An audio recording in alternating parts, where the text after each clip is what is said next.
अब सुने दासा माता की 7वां व्रत कथा।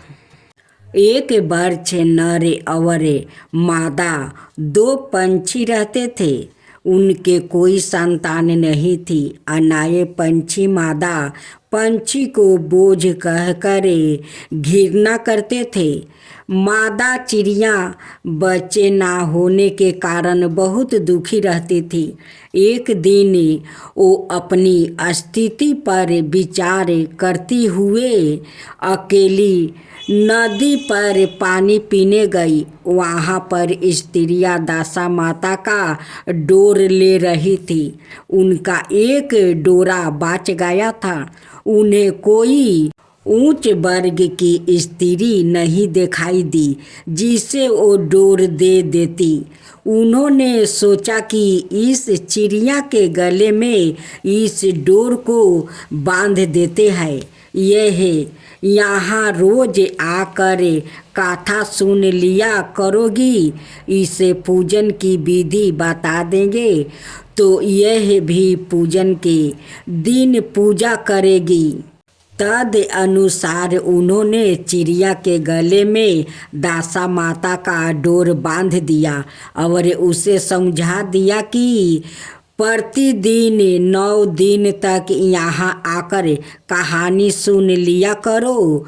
10वें दिन 21 गेहूं के दाने लाकर उनमें से एक दाना दासा माता के नाम से नदी में डाल देना और बाकी 20 दाने तुम सवाए खा लेना। चिड़िया ने 9 दिन तक नियम पूर्वक दासा माता की कहानी सुनी।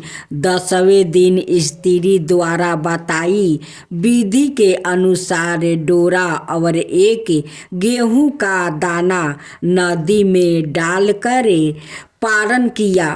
कुछ दिनों के बाद उस चिड़िया के भी बच्चे हो गई। अनाए चिड़ियों को बड़ा आश्चर्य हुआ कि इसे तो बच्चे होते ही नहीं थे, अब बच्चे कैसे होने लगे। वो चिड़िया बोली, जब मुझे बच्चे नहीं होते थे तो सब मुझे बाझ कहकर दूध काटती थी। अब मुझे दासा माता की कृपा से बच्चे होने लगे हैं। चिड़ियों के पूछने पर उसने दासा माता का डोर लेने का सारा हाल कह सुनाया और पूजा की विधि का भी वर्णन सुना दिया। तब से जंगल की सारी चिड़ियाँ दासा माता का व्रत करने लगी। राधे राधे भक्तजनों, आज आप सुनेंगे एक छोटी सी कहानी गणेश जी की अद्भुत। एक राजे से मूषक महाराज का सजे ढजे बारात निकल रहा था। उसी समय ब्राह्मण देव वो शादी कराने कैलाश पर्वत जा रहे थे। वो मूषक महाराज का बारात देखकर ब्राह्मण देव कहने लगे कि हे मूषक महाराज, ये बारात कहाँ जाएगा। मूषक महाराज कहते हैं कि आज कैलाश पर्वत पर गणेश जी का विवाह है, हम लोग वहीं पर बारात लेकर जा रहे हैं। ब्राह्मण देव कहते हैं कि हे मूषक महाराज, मैं भी तो वही कैलाश पर जा रहा हूँ गणेश का शादी में। ब्राह्मण देव सोचने लगे कि क्यों ना ये मूषक महाराज के साथ मैं भी बारात के साथ जाऊँ तो और मेरा मान बढ़ जाएगा। जब कैलाश पर्वत पर ब्राह्मण देव मूषक का बारात के साथ पहुंचते हैं, वहाँ पर देखते हैं कि पहले से ही वहाँ पर बारात आ चुका है और गणेश जी का विवाह शुरू हो गया है। वहाँ पर एक ब्राह्मण पहले से गणेश जी को शादी करवा रहे हैं। ब्राह्मण देव कहते हैं कि प्रभु, आपका पिताजी मुझे निमंत्रित देकर बुलाया है और पहले से यहाँ पर तो बरियात मौजूद है। अब मेरा क्या होगा प्रभु। क्या होगा?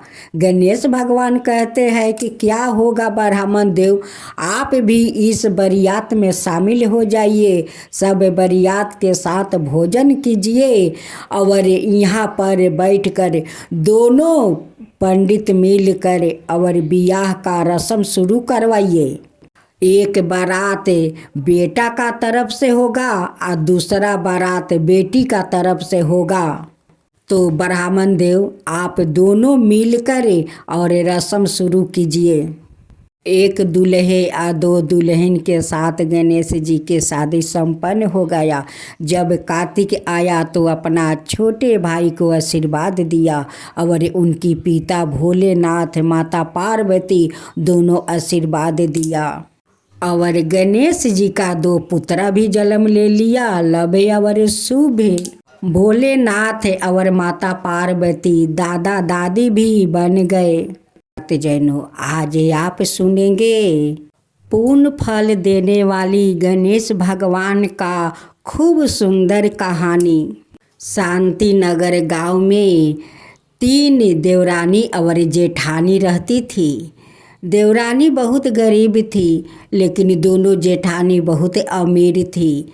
अपना छोटी देवरानी को वो फुटली आँखी नहीं देख सकती थी, लेकिन देवरानी तो गणेश भगवान का बहुत बड़ा परम भक्त थी। वो बिना गणेश भगवान का पूजा किया वो नहीं तो जल ग्रहण करती थी और नहीं भोजन किया करती थी। वो उनकी पूजा करती, उसका बाद ही वो जाकर वो भोजन करती थी। देवरानी का बुधवार का वो नियम था कि गणेश भगवान का बिना पूजा किए वो भोजन नहीं करेगी या नहीं जल ग्रहण करेगी। देवरानी का श्रद्धा भक्ति देख कर दोनों जेठानी बहुत जलती थी, लेकिन देवरानी का तो अभी तक कोई संतान नहीं हुआ था। दोनों जेठानी ताना मारती थी, कहती थी कि है गणेश के पूजा करती है लेकिन आज तक गणेश तो उन्हें संतान भी नहीं दिया। ये बाजिन का मुख देखने में तो पाप है, इसका मुख देखना नहीं चाहिए। दोनों जेठानी बाहर में यात्रा धाम करने तो जाती थी, लेकिन वो दोनों को भगवान पर ध्यान नहीं रहता था। बस उनकी देवरानी पर, देवरानी को कैसे सताया जाए, कैसे उसे ताना मारा जाए, कैसे उसे तकलीफ दिया जाए, यही वो कहते कहते यात्रा धाम जाती थी। दोनों जेठानी का नहीं तीर्थ में ध्यान था और नहीं भगवान का आस्था में ध्यान था। बस उनकी शुद्ध निंदा ही में ध्यान रहता था। एक दिन की बात है, दोनों जेठानी वो गणेश भगवान का मंदिर में वो गणेश जी से दर्शन करने जाती है और देवरानी को घर पर अकेला ही छोड़ देती है। देवरानी गणेश भगवान का पास बैठकर वो रो रही थी और गणेश भगवान से कह रही थी कि हे विधाता, आज तक मेरा कोई संतान नहीं हुआ। इस संतान के लिए दोनों जेठानी मुझे बहुत ताना मारती है, बाजिन नाम से बुलाती है, बहुत मुझे तकलीफ होता है भगवान, बहुत तकलीफ होता है। देवरानी रोते हुए गणेश भगवान से अपना मिनती कर रही थी। उसी समय उनकी पति आते हैं और अपना पत्नी को देखकर कहते हैं कि तुम घर में अकेली हो और भगवान के सामने बैठकर रो रही हो, क्या बात है, कहो। अच्छा, घर पर तो भाभी लोग देख नहीं रही है, वो कहाँ गई है। उनकी पत्नी कहती है कि वो लोग गणेश भगवान का मंदिर दर्शन करने गई है। उनकी पति कहते हैं कि देखो तुम भगवान के पास बैठी हो, यही तो तुम्हारा मंदिर है, भगवाने तो तुम्हारा सामने है और तुम रो रही हो। अगर उनकी मंदिर जाना चाहती हो तो तुम भी जाओ, श्रद्धा भक्ति से जाओ और गणेश भगवान से जाकर दर्शन करके आओ। घर से तक कभी कहीं तुम जाती नहीं हो, आज जाओ तुम भी जाओ, गणेश भगवान से दर्शन करो उनकी मंदिर जाकर। छोटी देवरानी अपना पति के कहे अनुसार एक थाला में फूल मोदक सब कुछ सजा लेती है और चल पड़ती है गणेश का मंदिर। वो जाते जाते रास्ते में बहुत धूप था। एक गाछ था, उस गाछ के पास एक बूढ़ा बाबा बैठे थे। छोटी बहू उस बाबा के पास जाती है और कहती है कि बाबा, आप धूप में क्यों बैठे हैं, आप छाया में बैठिए। बाबा कहते हैं कि बेटी, मैं उठ नहीं सकती, मैं बहुत कमज़ोर हूँ, उसलिए देखो इस धूप में पड़ी रही हूँ। बहुत लोग आते जाते हैं लेकिन मुझे छूता तक नहीं है कि ये बूढ़ा का शरीर से कितना बदबू निकलता है। तुम बेटी मेरे पास आकर और मेरे शरीर का धूल झाड़ रही हो। छोटी बहू कहती है कि बाबा, आप जैसे मनुष्य को सेवा करने में मुझे बहुत अच्छा लगता है, मुझे बहुत आनंद मिलता है। बाबा कहते हैं कि बेटी, तुम्हारा तो मन बहुत पुलिसकार है, गंगा जैसे वो पुलिसकार है बेटी। तुम बहुत भोली भाली हो बेटी, तुम बहुत सीधा सादी हो बेटी, तुम्हारा मन में कोई कपट नहीं है, तुम्हारा तो मन बहुत साफा है बेटी, साफा है। ओ ये बात सुन कर वो छोटी बहू रोने लगती है। बाबा कहते हैं कि बेटी, आँख के आंसू पोछ मत रो, तू मत रो। अपना आँख के आंसू पोंछ लेती है और बाबा से कहती है कि बाबा, आप तो इस धूप में बैठे बैठे आपको शरीर भी गर्म हो गया है और आपका भूख भी लगा होगा, तो मैं पूजा करने गणेश जी का मंदिर में जा रही हूँ।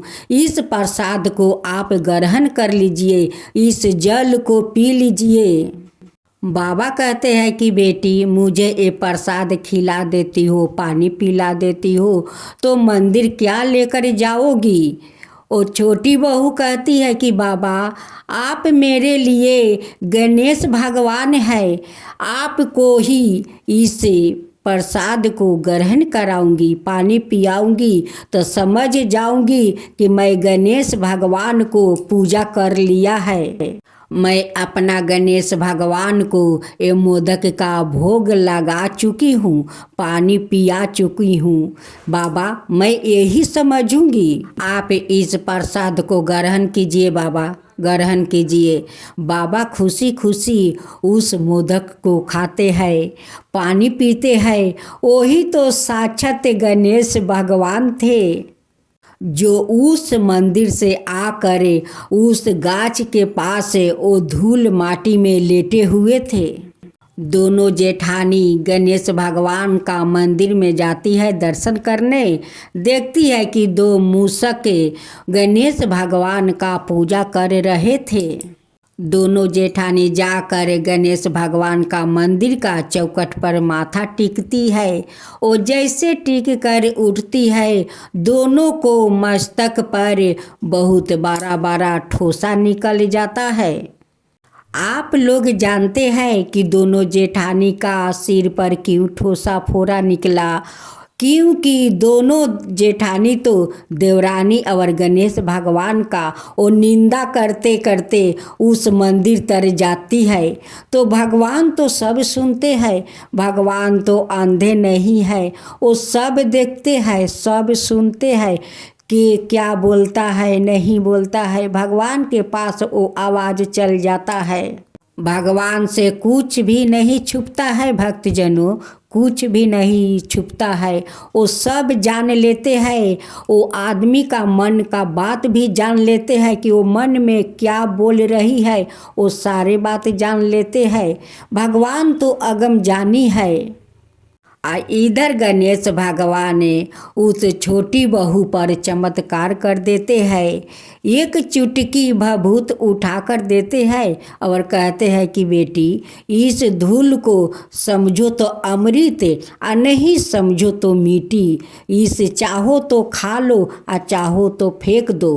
और जो आंचड़ से तुम मेरे शरीर का धूल झारी है, उस आंचल को कहीं मत झरना, वो घर के अंदर लेकर झारना बेटी। कह करे ओ भेष रूपी गणेश भगवान अंतर ध्यान हो जाते हैं, आ छोटी बहू धन्य हो जाती है। साक्षात गणेश भगवान को ओ बूढ़ा रूप में दर्शन कर लेती है, अपना हाथ से वो भोग लगा देती है, पानी पिला देती है। तो वो तो साक्षात गणेश भगवान को दर्शन भी कर ली, अपना हाथ से भोग भी खिला दी, पानी भी पिला दी। घर आकर उस भभूत को खा लेती है और आंचल को अपना घर में झाड़ देती है। वो जितने झाड़ती है उतने उस आंचल से हीरा मोती मोहर बरसता है, क्योंकि वो सारे धूल तो वो गणेश भगवान का शरीर से उनकी आंचल में पोछा हुआ था। गणेश भगवान का शरीर का धूल वो सारे उनकी आंचल में रह गया था। छोटी बहू का तो रास्ते में गणेश भगवान का दर्शन भी हो गया, घर आकर बेचारी वो धन्य हो गई। जब दोनों जेठानी आकर देखती है कि छोटी देवरानी का घर इतना हीरा मोती से क्यों चकमका रहे हैं, ये कहाँ से राताराती इनकी घर में इतना हीरा मोती आ गया। ये तो देखते हैं कि ये गर्भवती है, ये सब कैसे चमत्कार हो गया। चलो हम लोग देवरानी से पूछते हैं।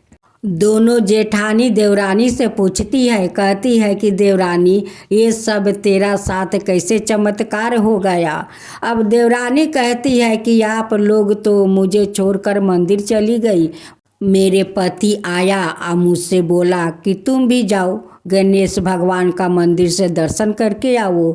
मैं जा ही रही थी गणेश भगवान का मंदिर दर्शन करने, लेकिन गणेश भगवान तो मुझे रास्ते में मिल गए और उससे मैं पूजा किया, उन्हें भोग लगाया, उन्हें पानी पिलाया। बस इस सारे सेवा का फल गणेश भगवान मुझे दे दिया। आज देखो तुम लोग के सामने है। दोनों जेठानी देवरानी से माफ़ी मांगती है, कहती है कि देवरानी मुझे माफ़ कर दे, तेरे साथ हम लोग बहुत गलत व्यवहार करती हूँ, बहुत दुख तकलीफ़ देती हूँ, तुझे जहाँ जाती हूँ वहाँ छोड़ कर चली जाती हूँ, तुझे अपना साथ नहीं ले जाते। आज देख उसका फल मुझे क्या मिला है। जब हम लोग गणेश भगवान का मंदिर पर जाकर उनकी चौखट पर माथा टीका तो देख हम दोनों को सर पर देख कितना बारा बारा फोड़ा निकल गया है। तू रास्ते में जाकर गणेश भगवान का दर्शन कर लिया, गणेश भगवान तुझ पर इतना बारा कृपा कर दिया। हम दोनों तो पापी है देवरानी, पापी है, तू मुझे माफ़ कर दे। देवरानी कहती है कि देखिए जेठानी, हम कोई भगवान तो नहीं है कि हम आप लोग के माफ़ कर दे, हम तो माफ़ कर दिया है। आप लोग का माफ़ी मांगना है तो आप गणेश भगवान से माफ़ी मांगिए, वो तो विघ्न हारता है, सारे लोग को दुख तकलीफ हर लेते हैं। दोनों जेठानी जाती है और उनकी गणेश भगवान के सामने माथा टेकती है, माफ़ी मांगती है कि हे गणेश भगवान मुझे माफ़ कर दीजिए, हम लोग अगमजानी है, हम लोग पापी है, हम पापी को माफ़ कर दीजिए। अब हम लोग देवरानी के जैसे आपको सेवा करेंगे, पूजा करेंगे, श्रद्धा भक्ति से करेंगे, गणेश भगवान आपको आरती करेंगे, हम दोनों को माफ़ कर दीजिए, माफ़ कर दीजिए, हे भगवान माफ़ कर दीजिए। गणेश भगवान दोनों को श्रद्धा भक्ति देखकर दोनों को माफ़ कर देते हैं। कुछ दिन के बाद देवरानी का खूब सुंदर बेटा को जन्म देती है। घर में धूमधाम से उत्साह मनाते हैं, बहुत श्रद्धा भक्ति से गरीबों में वो लोग दान करते हैं। और तीनों देवरानी जेठानी मिलकर गणेश भगवान का और धूमधाम से पूजा पाठ करने लगती है, आरती करती है, बहुत श्रद्धा भक्ति से उनकी पूजा करती है और तीनों मिलजुल कर बड़े प्रेम से रहने लगी। तो हे गणेश भगवान, सभी को उस बहू को जो दिया वैसा ही सबको देना। जो आपका एक कहानी कहे, जो सुने, जो हुंकार भरे, उन सब का ऊपर कृपा करना। हे गणेश भगवान, सबका ऊपर कृपा करना। तो बोलो गणेश भगवान की जय, गणेश भगवान की जय। जय गणेश जय गणेश जय गणेश देवा, माता जानकी पार्वती पिता महादेवा। जय गणेश जय गणेश जय गणेश देवा, एक दांत दयावंत। अब सुने, हर व्रत गाथा के साथ सुनी जाती है लपसी तपसी की यह कहानी। एक लपसी था और एक तपसी था। तपसी हमेशा भगवान की तपस्या में लीन रहता था और लपसी रोजाना सावा शेर की लपसी बनाकर भगवान का भोग लगा कर जिमा लेता था। एक दिन दोनों लड़ने लगे। लपसी बोला, मैं रोज भगवान की तपस्या करता हूँ, इसलिए मैं बारा हूँ।